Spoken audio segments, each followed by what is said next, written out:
All right, we are at 32.7, resonance in a series RLC circuit. Resonance in a series RLC circuit is very important, and you'll see why it's used often, uh, especially in radio frequency applications, but not only radio frequency applications, and other applications.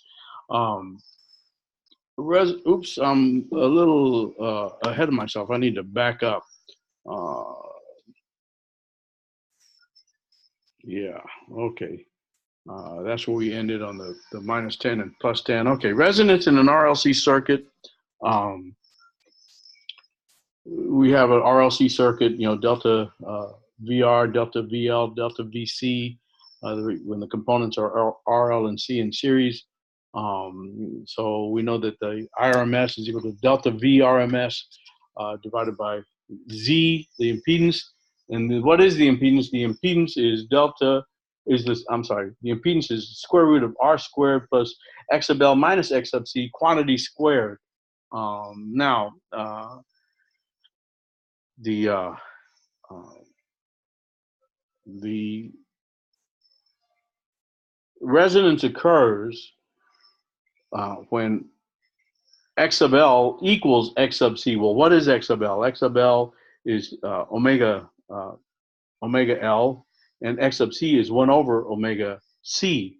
So omega 0 is the resonant frequency, and it's when if we solve for if we isolate omega 0, we get omega 0 squared equals 1 over LC. So the square root of omega 0 is equal to the 1 over the square root of LC. That is how you calculate the resonant frequency of a RLC circuit. The omega 0 is equal to 1 over the square root of LC.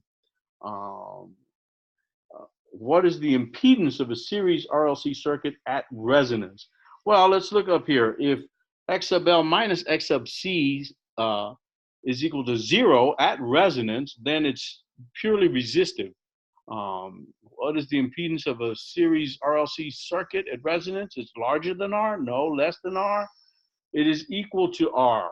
That's the whole point of a resonant circuit is the X sub L equals X sub C. So the X sub L minus X sub C is 0, and it's the impedance is equal to R. Okay, here is a graph of you have current in the vertical axis and you have omega in the horizontal axis, and you can see omega 0 happens to be right at 10. Here it's megaradians per second. The the units are megaradians per second. That's not important. It's just the particular graph.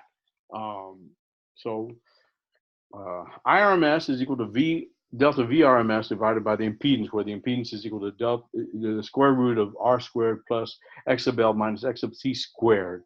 Well, P average is equal to I squared R equal to delta VRMS squared over Z squared over impedance squared times R.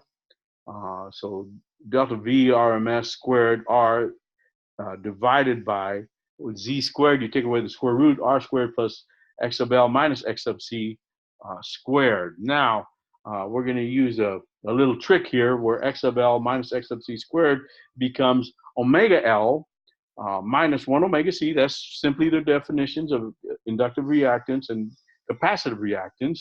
But we're going to use a little trick here where we're going to pull out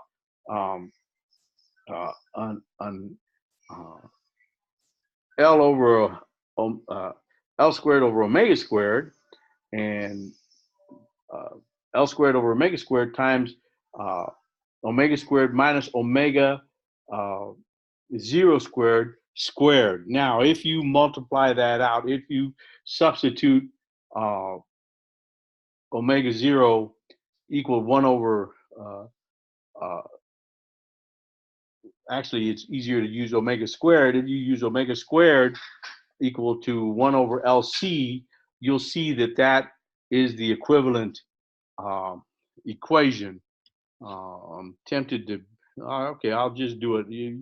I'll make it an extra point uh, task if you can just go through the steps to show that uh, this L squared uh, over omega squared is times omega squared minus omega zero squared, where you use 1 over LC for omega squared. If you show me that it's equivalent, um, I'll make it an extra point deal. Most of the time, the people that don't need extra points are the ones that do these exercises.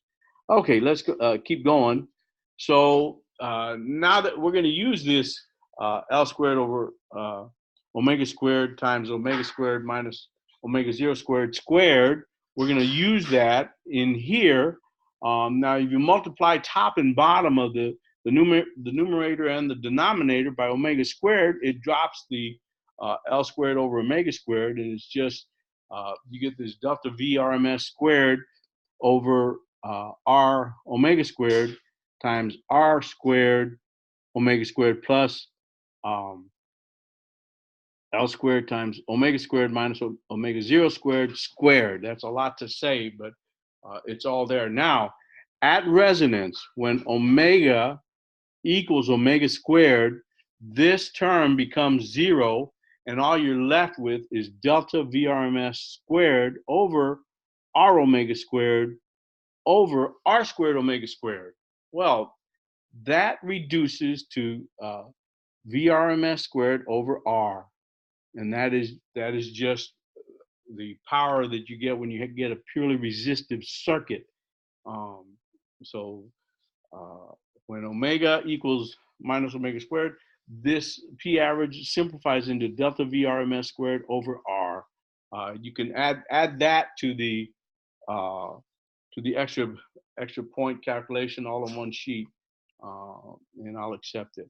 All right, now we're going to introduce a Q, a quality factor, where the quality factor is equal to omega zero, the resonant frequency, divided by delta uh, omega, where delta omega is the half power point.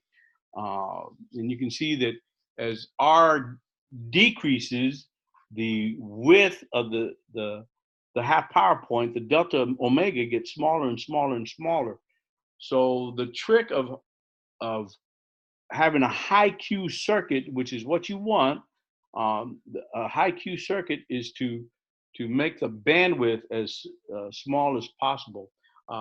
In the future, or if you go into electrical engineering, you're going to understand that instead of the half power points, they call it the 3 dB points, because 3 dB is half power. So these Q is equal to omega zero, the resonant frequency, divided by the 3 dB bandwidth on either side. And we'll see that it ends up that Q equals omega zero times omega zero times L divided by R. Let's see if there's anything I need to say about that. Let's see. It's actually left as a problem 48. I probably won't assign problem 48, but you can show that and turn it in. All of these are for extra points. It's all just one. I'll make it about 10 extra points if you turn in the showing that the L squared over omega squared times omega squared minus omega zero squared, that is the equivalent. If you make that substitution, that's equivalent to this over there. It's pretty easy to do. And what was the other one? Oh, wow, to showing that this P average at resonance ends up being delta V RMS squared over R. And then problem 48, showing that the Q factor is equal to omega zero times L over R.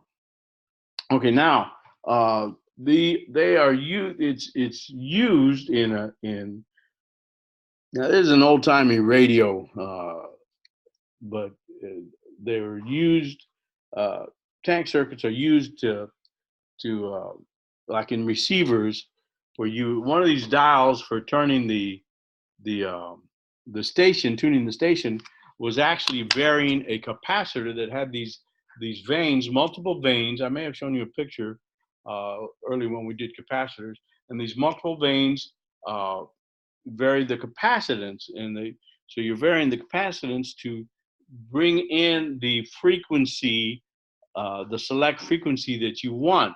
What do I listen to? 89.1. The NPR, I think, is the uh, talk radio station, news and talk radio station, and then after that 91.7. So that nowadays it's probably all digital, but in the old days when you had these tube radios, even some transistor radios, you had a capacitor that you would tune to bring in the resonance circuit. And that's it. We're next. Our last is transformers and power transmission. Okay. Oops. Let's